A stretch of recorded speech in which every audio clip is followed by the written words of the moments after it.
Welcome back. I saw somebody ask today saying they hadn't seen Shadow in my videos lately, and there he is. That's his ear, and he's a black cat, so I can understand that if he's not looking directly at the camera, probably may not know he's there, but that is his bed. That's normally where he is. So if he shows up in videos, that's normally where he's at. All right, so we're going to go ahead and start off talking about the Buffalo Sabres and the Ottawa Senators. You know, if Buffalo could be consistent, really, seriously, if they could be consistent. So it's Luukkonen versus Forsberg. Shots are one apiece at 3 minutes. Zucker gets hurt. Sabres come out of that with a power play. That becomes 43 seconds of 4-on-4. Everything gets killed off there. Sens press at 9.5 minutes. Things are pushy on a hole by Luukkonen, and then on a 2-on-0 break, Quinn wires one. McLeod and Benson with the assists at 10:17. The Sens go back to the power play, and as it ends, Quinn, who went to the box, comes out, and on a breakaway, he scores. It's Quinn from Krebs and McLeod at 13:17, so it's 2-0 for Jack Quinn. Sabres press for another. The shots, though, are 10-5 for the Sens with 5 minutes left. The fans call when the referee does not. Everything gets punchy with 2:54 left. Sabres come out with a power play. That lasts 18 seconds. Becomes 4-on-4. Everything gets killed off there. It's 2-0 Buffalo after the first. Second period, Sabres press at a minute and a half. At 4 minutes and 11 seconds, Cousins ends up adding a goal to make it 3-0. Then there's a near miss for Owen Power on a turnover. The Sens press, they're kept to the outside. Shots are 4-3 Sabres at 9.5 minutes. And on a Sabres bounce, puck ends up on McLeod's stick and goes in the net at 10:22. Dahlin and Tuck with the assists. It's 4-0 Buffalo. Do not adjust your set. It's 4-0 Buffalo. Teams trade rushes. Clevin fires one high as the Sens press with 1:55 left. Ottawa gets power play. They're not able to score on it, so it's 4-0 Buffalo after 2. Third period, early press by the Sens. We get a power play for Buffalo. That's killed off. Shots are 4-1 Ottawa, 5 minutes in. Teams trade rush chances. Senators press with 8.5 minutes left. We get a power play for Buffalo. That's killed off. Ottawa with some pressure with 4 minutes left. In fact, Luukkonen earns his pay in that third period and gets the shutout. So the final score in this one's 4-0 for Buffalo. It's not the only 4-0 surprise of tonight. 16-21-5 now is the record for Buffalo. Like I said, if they could be more consistent. Ottawa's now lost 4 in a row. 19-18-3 on this losing streak now. You know, it's hurting their chances of making the playoffs. I know we're still only halfway through the season, but you know, these are some winnable games here. Ottawa's losing. 3 stars, Luukkonen, Quinn, and McLeod. Shots on net, 13-6 Ottawa in the first, 10-6 Buffalo in the second, 16-5 Ottawa in the third. Final shots, 35-21 Ottawa. Power plays, both teams go 0 for 4. The hits, 27-21 Ottawa. Luukkonen saves all 35 shots for the shutout, and Forsberg saves 17 out of 21 at the other end. So, big win for Buffalo tonight. We'll see if they can build on it. So next up, Boston and Tampa. So it's Swayman versus Vasilevsky. Good forechecking by the Bruins. They were a post away from being up 1-0. The shots are 2-1 for Boston at 5.5 minutes.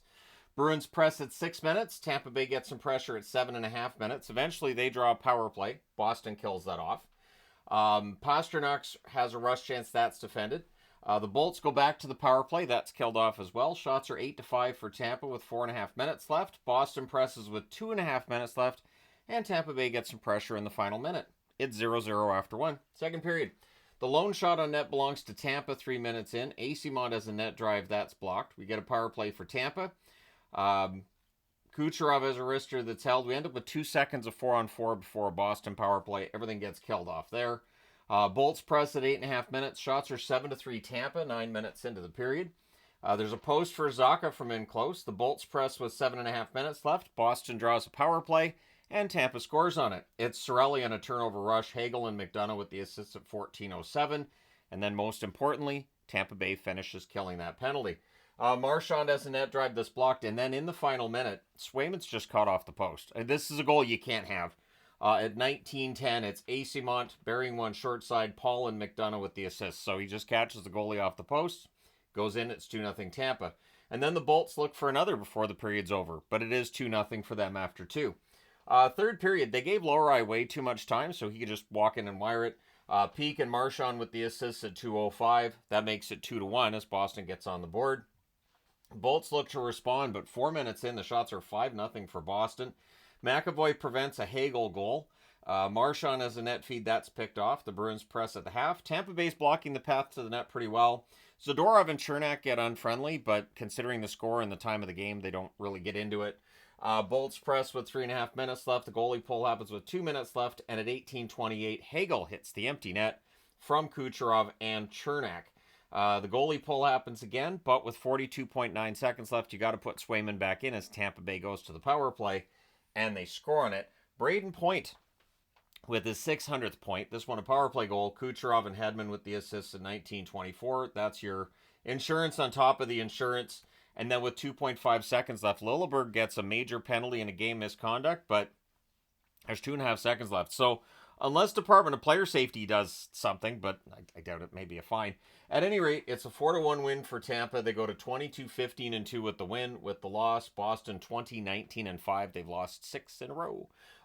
3 stars are Hagel, McDonough, and Cirelli. Shots on net, 11-9 Tampa in the first, 13-7 Tampa in the second, 12-7 Boston in the third. Final shots, 31-28 for the Tampa Bay Lightning. Power plays, Boston 0 for 2, Tampa 1 for 4. The hits, 35-24 Boston. Swayman saves 27 out of 30.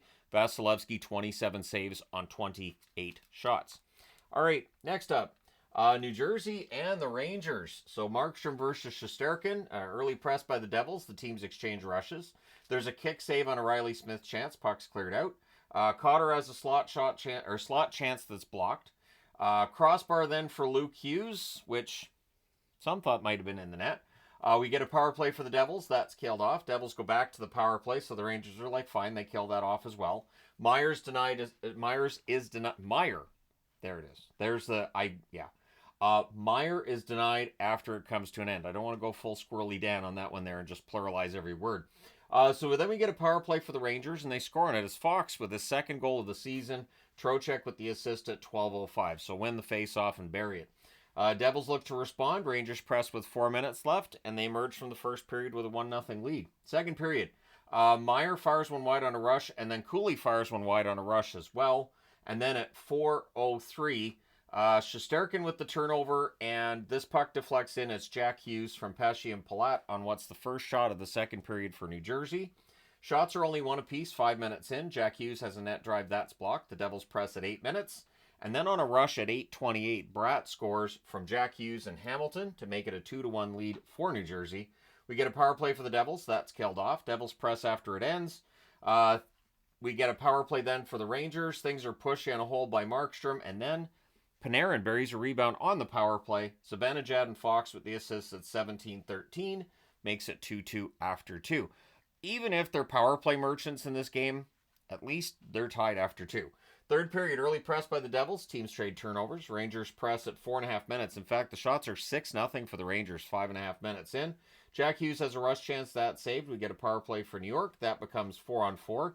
Nason's denied when the man advantage belongs to New Jersey. Everything gets killed off there. The Rangers press with 2 minutes left. It's 2-2. We're going into overtime. In the overtime, the Rangers control early. Jack Hughes with a net drive.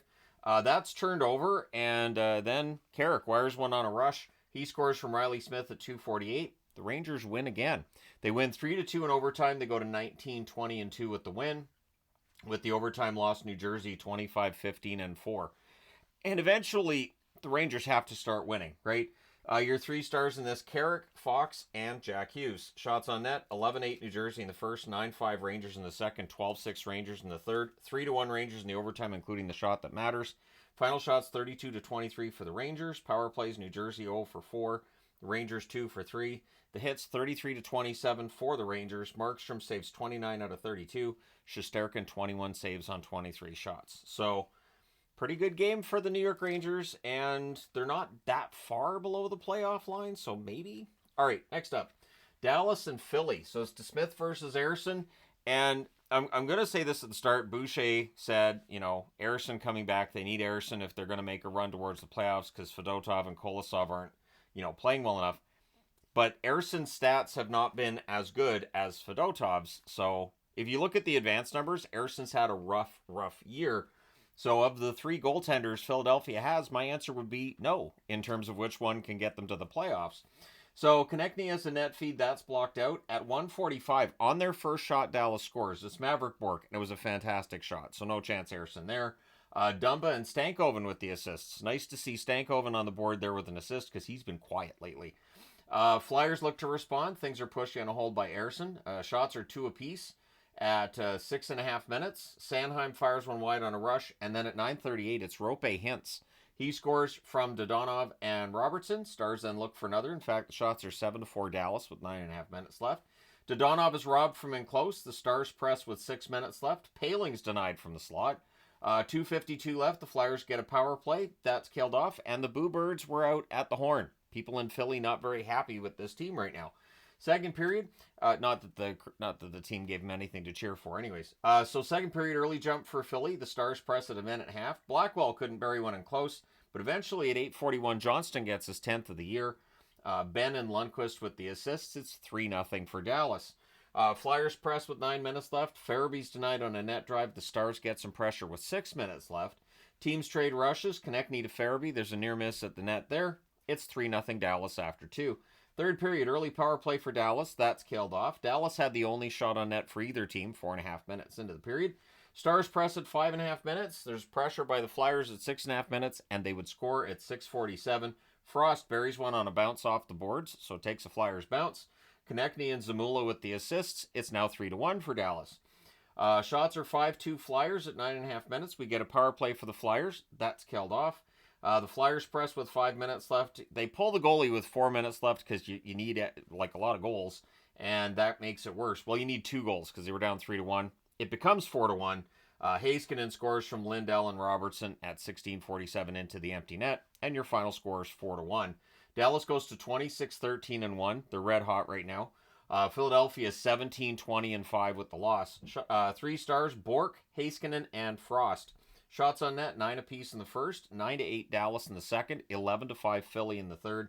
Final shots are 28-23 for the Flyers. Power plays: Dallas 0 for 1, Philadelphia 0 for 2. The hits 21-5 for Philly, so Dallas didn't feel like hitting. DeSmith, 27 saves on 28 shots. Excellent game. Ersson saves 19 out of 22. There are a number of things that are conspiring against Philly if they want to stay in this playoff chase, and they're 3 games below NHL 500 now, so I just don't see it. All right, next up, the Oilers and the Pittsburgh Penguins. So it's Skinner versus Nedeljkovic. Teams trade early rushes, and at 3:19, Raquel tips in a rebound to make it 1-0 Pittsburgh. Rust and Patterson with the assists. Beauvillier then fires one wide on a rush. The shots are 3-2 Pittsburgh at 6 minutes. The Oilers press at 6.5 minutes. O'Connor has a tip shot that's held. And then on their 5th shot on net, Pittsburgh scores. It's Rust from Pettersson and Crosby at 7:22. Penguins press for another, and they would get it. At 9:46, it's Hayes from O'Connor and Puljujarvi. And you know Puljujarvi's going to like having a point against Edmonton. You just know that. So it's 3-0 for Pittsburgh. Bit of a shocker, isn't it? Shots are 10-3 for the Penguins with 8 minutes left. But at 12:33, Draisaitl scores to make it 3-1. That's from Hyman and McDavid. Lazot's then denied on a rush. And at 13:41, Drew O'Connor gets one for Pittsburgh to make it 4-1. Rust and Crosby with the assists. So it's 4-1 Pittsburgh. I stopped taking notes because I'm like, this game could get very, very high scoring kind of. It didn't end up being that high scoring of a game, but when there's 5 goals in the first period, I assume it could be that way the whole way through. Second period, early press by the Penguins. They press again at 3 minutes. Then we get a power play for Pittsburgh, and they score on it. Crosby at 5:42 from Bunting and Carlson. He roofs this one from the side of the net. Then the Oilers take over the game. So there's a power play for the Oilers. That's killed off. But at 10:58, Draisaitl wires one from the left circle to make it 5-2. McDavid and Ekholm with the assists. We get 2 minutes of 4-on-4. Then there's a net feed to Draisaitl that's picked off. With 1:51 left, the Oilers go to the power play, and they score on it. At 19:15, it's Nugent Hopkins from McDavid and Bouchard. That makes it 5-3 after 2. And you know that with Edmonton being as good as they are and Pittsburgh having been as just hard to predict as they are, a 2-goal lead going to the third period doesn't look entirely safe. So there's an early press by the Oilers in the third period. The shots are 2-1 in favor of Edmonton, 4.5 minutes in. The Penguins press at 6 minutes. The Oilers press at 9.5 minutes. We then get a power play for the Oilers. That's killed off. Draisaitl's robbed. The Penguins rush the other way. Lazot's denied on a net drive. So Blake Lazot all around the net there. The Oilers call a timeout with 36.5 seconds left. They're down by 2. They need to come up with a plan. It does not work. Pittsburgh wins 5-3. They go to 18-17-8 with the win. The Oilers 25-13-3 with the loss. Your 3 stars are Rust, Crosby, and Draisaitl. Shots on net, 13-7 in favor of Pittsburgh in the first, 21-6 Edmonton in the second, 15-7 Edmonton in the third. Final shots, 43-26 for the Oilers. Power plays, the Oilers 1 for 3. Pittsburgh scored on the only power play they had. The hits, 16 apiece. Skinner saves 21 out of 26. I don't think Skinner was the problem necessarily. Nedeljkovic saves 40 out of 43. He was fantastic. So let's go ahead and change boards. All right, so Seattle and Columbus. Let me just move him down here. That way they look like father and son Forky. I don't know. Anyways, Grubauer versus Merzlikins in this one. Early press by Seattle. The shots are 3-2 for the Kraken at 2 minutes. Seattle presses at 5 minutes. Columbus gets some pressure at 8.5 minutes. There's a post for Corrali. Puck's cleared out. Shots are 9-3 at the half in favor of Seattle. Seattle was dominating through almost all the stuff that I saw of this. But at 11:58, Corrali gets his first in 15 games. Provorov and Olivier with the assists. But Seattle gets that back 20 seconds later. It's Tolvanen from Wright and McCann. So Seattle doesn't stay behind for long. We then get a power play for Columbus. That's killed off. Columbus presses after that comes to an end. Dunn breaks up a 2-on-1 with 16.3 seconds left. The Kraken get a power play. So it's 1-1 after 1. To start the second, Columbus finishes the kill. And then there's pressure by Columbus at around 3 minutes. And Belouz gets a goal at 3:29 from Van Riemsdyk and Severson. That one's batted out of the air and into the net. Columbus looks for another. There would be pressure by Columbus at 9 minutes. At 10:53 on a good cycle, Werenski roofs one. Fantilli and Voronkov with the assists. It's 3-1 Columbus.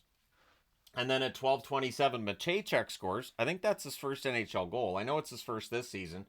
Van Riemsdyk and Belouz with the assist on that as well.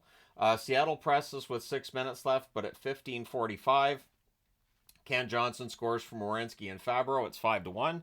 Seattle presses with 1.5 minutes left. So every time I changed the channel and would go back, Columbus had scored again, and Seattle had the puck, and they looked all right. I'm like, if it wasn't for the goals, Seattle's playing pretty well.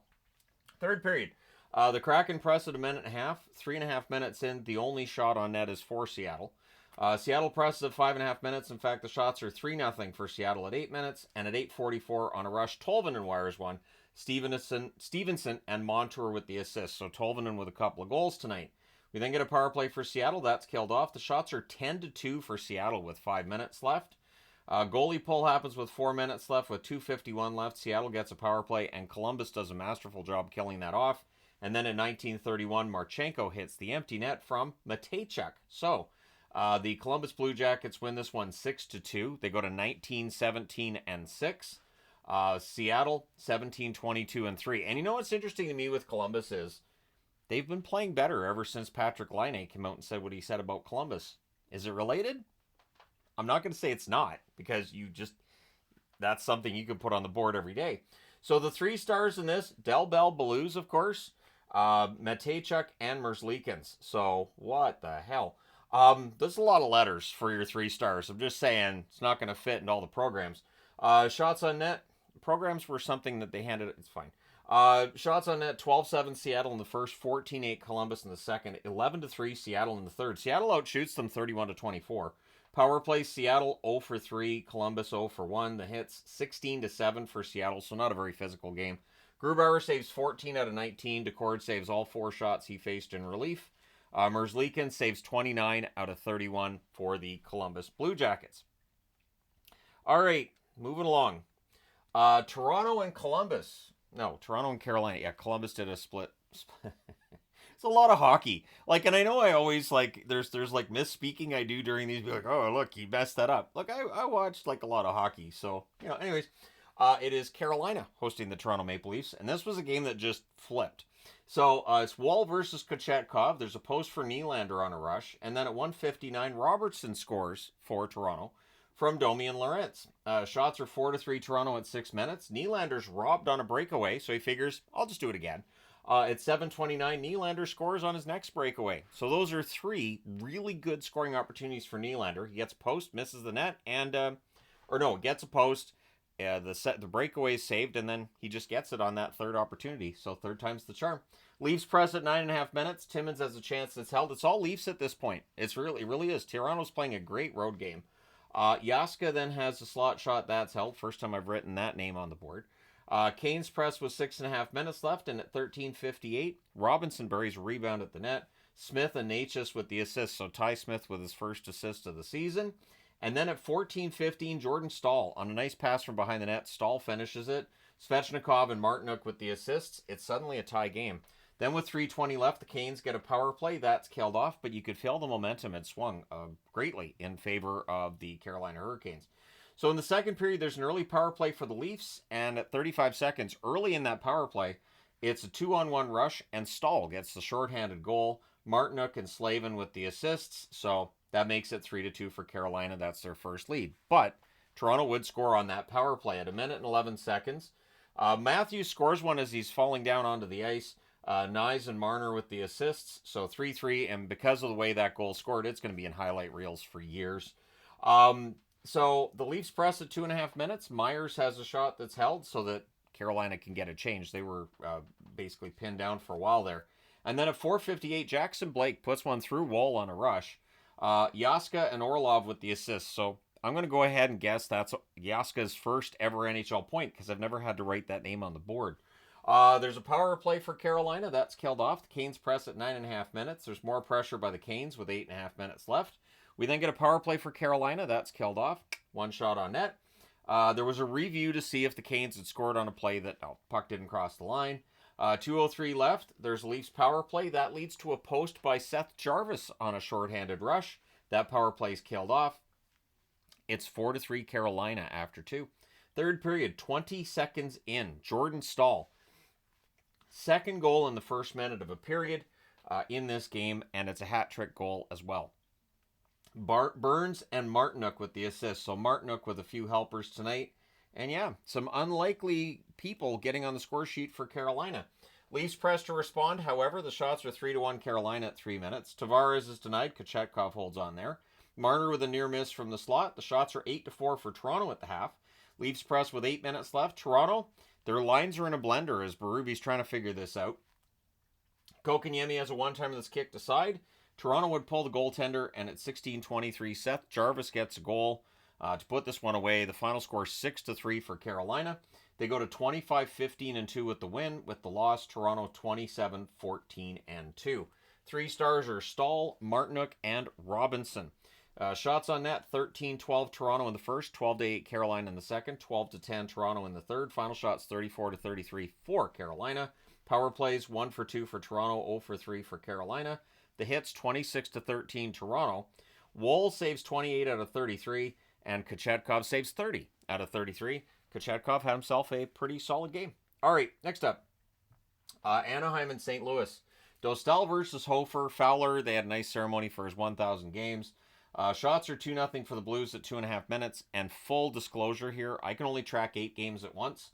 I watched portions of this game. Thankfully, I get the feeling that I know how this was going because at 2:45, Thomas scores unassisted. And then at 4:31, Tucker scores on what was their 6th shot, and Anaheim had none. Sundqvist and Bolduc with the assists. Teams trade turnovers, and then at 6:40, Kyrou buries a rebound at the net. Fowler and Shen with the assists. So Fowler with an assist after he got honored before the game. Good for him. And that's against his former team. The Ducks press to respond. There's a power play for the Blues. That's killed off. With 9.5 minutes left, the shots are 10-0. So Anaheim, in honor of Cam Fowler, decided not to get shots. At 13:55, Holloway makes it 4-0. Kyrou and Shen with the assists. However, Anaheim would answer. Nestorenko scores from Lacombe at 16 minutes. Makes it 4-1 after the first in favor of St. Louis. Second period, shots are 4-0 Anaheim at 3 minutes, but St. Louis gets on the board. At 4:45, Thomas scores from Buchnevich. Killorn then has a net feed that deflects out. The Ducks press at 6.5 minutes. At 8:02 on a net drive, Buchnevich scores. Saad and Suter get the assist. So with that 6th goal, that ends Dostal's night. In goes Gibson. The Blues press at 9.5 minutes. Kyrou has a rush chance. That's held. And at 14:38 on a cross-ice pass, Colangelo buries one. Strome and Gudis with the assist. That makes it 6-2. Ducks press for another. We get a power play for Anaheim. That's killed off. We then get 2 minutes of 4-on-4. And after the second period, it's 6-2. Third period shots are 2-0 Ducks at 3.5 minutes. The Blues press at 4 minutes. Things get pushy on a hold by Hofer. Blues press at 8 minutes. Kyrou has a chance that's held. It's all Blues at this point. Shots are 5 apiece at the half. The Blues press with 3 minutes left. With 2:06 left, the Ducks get a power play. They're unable to score on it. And your final score in this one, 6-2. The Blues go to 20-19-4 with the much-needed victory. The Ducks drop to 17-19-5 with the loss. 3 stars are Thomas, Kyrou, and Shen. Shots on net favored St. Louis throughout, 16-8 in the first, 10-8 in the second, 8-7 in the third. Final shots, 34-23 for St. Louis. Power plays, Anaheim 0-2, St. Louis 0-1. The hits, 29-28 Anaheim. Dostal saves 16 out of 22. Gibson saves all 12 shots in relief. Hofer, 21 saves on 23 shots. I thought Hofer looked pretty good. So, all right, there you go. Next up, the Colorado Avalanche and the Iowa Wild. So, Blackwood versus Gustafsson in this one. There's an early press by the Avs. The Wild are blocking the net pretty well. Shots are only 1 apiece, 3.5 minutes in. But at 3:46, on their second shot, O'Connor scores from Manson to make it 1-0 Colorado. Shots are 2 apiece at 7 minutes. The Avs press at 9.5 minutes. The Wild press with 9 minutes left. The shots are 4-2 Colorado with 6 minutes left. We get a power play for the Avs. That's killed off. The Avs press after it ends. And then on a turnover, they score again. Ross Colton at 16:52 unassisted. But Minnesota gets that back at 18:27 on a turnover as well. Bogosian would get the goal from Goudreau and Trennan. So it is 2-1 for Colorado after one. Second period, early press by the Wild. We get a power play for the Avs. We were a crossbar away from the Avs making it 3-1. That power play is killed off. Shots are 5-1 for Colorado at the 6.5 minute mark. Then there's a glove save on a rush by Makar. The Wild press at 9 minutes. The Avs press at the half. Bogosian has a wrister that's blocked. And then at 13 minutes, Rantanen puts one inside the post on a wrist shot. McKinnon and Drouin with the assist. That makes it 3-1. The Wild look to respond. We get a power play from Minnesota. That's killed off. It's 3-1 Colorado after 2. Third period, early Avs power play. That's killed off. But at 4:23, Parker Kelly wires one from the left circle. Kiviranta and O'Connor with the assists. So it's 4-1. The Wild press to respond. In fact, the shots are 4-2 for Minnesota at 5 minutes. We then get a power play for the Wild, and that leads to a shorthanded goal. It's Lehkonen burying one on a 2-on-1 rush. Manson with the assist at 7:42. And then most importantly, Colorado finishes the penalty kill. Then at 8:48, McKinnon wires one under the glove. Drouin and Rantanen with the assists, and no matter how many goals Gustafsson allowed tonight, he wasn't coming out. Fleury listed as the backup, but he's not feeling well, so no matter how bad the night was for Gustafsson, he's not going anywhere. We get a power play for Minnesota. That's killed off. And things are kind of pushy at the horn. I think Minnesota was probably kind of ticked off. Your final score is 6-1. Colorado goes to 26-16-1. Minnesota drops to 26-12-4. The no mercy magnets on the board. I don't know that I've ever used that one. So there you go. 3 stars, Rantanen, McKinnon, and Manson. Shots on net, 8-4 Colorado in the first, 11-8 Colorado in the second, 13-8 Minnesota in the third. Final shots, 27-25 for Colorado. Power plays, both teams go 0-3 in this one. The hits, both teams had 18 hits. Blackwood saves 24-25. Gustafsson, another rough night for him. 21 saves on 27 shots. His stats have taken a hit over the last couple of games. I haven't seen what it's done to like his advanced stats or anything, but yeah, he's had a rough couple of games now. All right, last game of the night, the New York Islanders and the Vegas Golden Knights. If I was able to figure out with like videos I make some kind of special power to jinx a team or help a team, I would do it. I would do it daily. You would see videos on teams, and then you'd see them go 0-82 and go, he has power. I don't, but there's been some speculation tonight. So let's talk about the Islanders in Vegas. Sorokin versus Hill. Schwint has a rush chance that's kicked aside. Teams trade turnovers. Shots are 2-1 Vegas at 5 minutes. Fans call one. The referee does not. Vegas presses at 9 minutes. Eichel has a net drive that's poke checked away by Sorokin. Isles are blocking the net pretty well. We get a press by New York. They're kept to the outside. We then get a power play for Vegas. And they score on it. It's Hurdle burying one, but it's challenged for offside, and that comes off the board. And it's like Vegas just didn't handle that well. They didn't handle it like Vegas normally does. The Isles finish the kill. Shots are 7-4 Vegas with 4.5 minutes left. The Islanders press with 4 minutes left, and then on a turnover, Lee gets a goal from Nelson at 17:04, and that was quick. Turnover, pass, buried. Vegas presses in the final minute, but it's 1-0 Islanders after one. Second period. Early press by Vegas. Siplikov fires one wide on a rush. There's a post for Ron Bjerg, so Vegas still getting opportunities. In fact, the shots are 3-2 for Vegas at 5 minutes. But at 5:29, Nelson puts one past a screen on a rush. That was his first in 17 games, I think they said. Barzal and Romanov with the assists. It's 2-0 for the Islanders. Islanders press at 9 minutes. Teams trade turnovers. The shots are only 4 apiece with 9.5 minutes left. And then at 10:41, Horvat on a pass from behind the net scores. Palmieri and Romanov with the assists. Vegas looks to respond. Vegas presses with 6 minutes left. Eichel's denied on a rush opportunity. It's 3-0 for the Islanders after 2 periods of play in Las Vegas. Third period. Vegas presses at 1.5 minutes. Teams trade turnovers. The Islanders press at 5 minutes. The shots are 3-2 for the Islanders at 7 minutes. The Islanders playing a good trap. And I'm talking the neutral zone trap, not a trap game, although this does turn out to be a trap game. They didn't give Vegas any room, which is remarkable because Vegas just makes room in third periods. We talked about that earlier today. Power play for the Islanders, that's killed off, but it takes 2 minutes off the clock. Duclair has a rush chance that's defended. The goalie pull happens with 3:57 left, and Cizikas hits the empty net at 17:26. Yeah, your final score in this one's 4-0. The Tony the Tiger Magnets on the board there. The Islanders go to 16-18-7 with the win. Vegas 28-10-3. Now every team in the league has double digits in regulation losses. Your 3 stars are Sorokin, Lee, and Nelson. Shots on net, 8-6 Vegas in the first, 11-6 Vegas in the second, 11-9 Vegas in the third. Final shots 30-21 for Vegas. Power plays, both teams go 0 for 1. The hits, 19-12 for the Islanders. Sorokin saves all 30 shots for the shutout. He was fantastic. Aiden Hill, 17 saves on 20 shots. I can't say much about Hill because he didn't get any goal support. So let me know your thoughts in the comment section below as always. Don't forget to hit like and subscribe in the event you may not have done so already. Thank you guys so much for all your support as always. I will talk to you again soon.